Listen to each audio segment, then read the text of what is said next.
दबंगों ने किया जमीन पर कब्जा, पीड़ित वृद्ध थाना से लगा रहे न्याय की गुहार।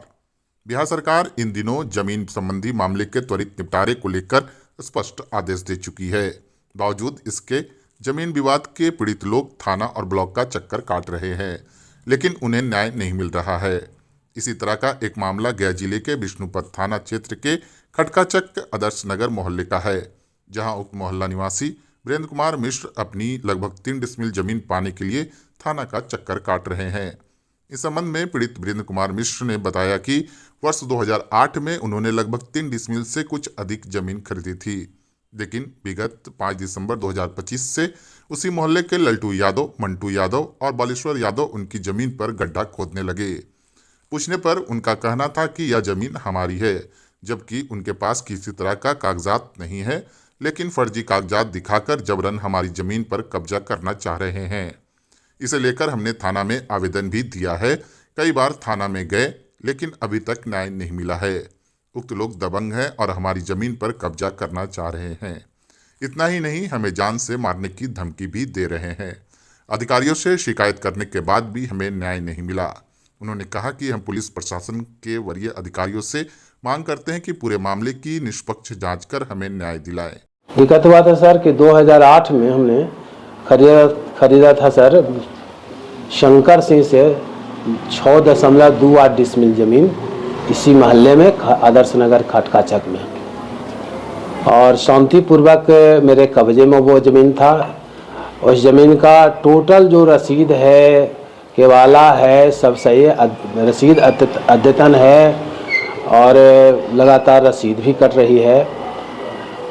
उसमें पिलर गड़ा हुआ था सर, ज़मीन पर कब्जे में था, कहीं कोई दिक्कत नहीं थी। लेकिन 5 दिसंबर 2012 को अचानक मोहल्ले के ही लल्टू यादव, मंटू यादव और बालेश्वर यादव तथा उनके कुछ साथी जो दबंग किस्म के थे, कहें कि ये भू माफिया हैं और ये मेरे ज़मीन में पहले ये ग्रेड बीम दिया।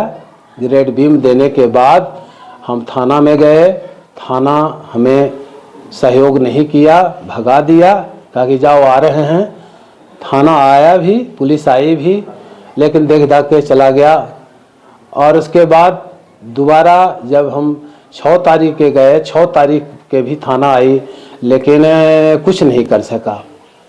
और जब 7 या 8 तारीख को गए हैं सर, तो उस दिन बोला कि जाओ हम तुम्हारा भागी हैं क्या, तुम्हारा ज़मीन है अपना, तुम जानो अपना, पुलिस थोड़ी है भागी है, ज़मीन के मामला में ज़मीन पुलिस कुछ नहीं करेगी, जाओ अपना लड़ो मरो कुछ हो करो। हमने कहा कि कम से कम आप जब तक कि हम आगे बढ़ नहीं जाते हैं, कम से कम कुछ तो रोक सकते हैं आप, ऐसा तो नहीं है कि आप नहीं रोक सकते हैं। इस बीच हम सीओ साहब के पास भी गए थे, सीओ से मिले भी थे, लेकिन उन्होंने भी कुछ नहीं किया। इसी बीच हम एसएसपी के यहाँ गए, डीएम साहब के यहाँ गए, एसडीओ के यहाँ गए, जितने भी वरीय पदाधिकारी थे सबके पास जाकर अपनी पीड़ा सुनाई, लेकिन किसी से कोई आश्वासन तक नहीं मिला। फिर उसके बाद अभी तक दौड़ रहा हूँ। क्या कहता है उन लोग?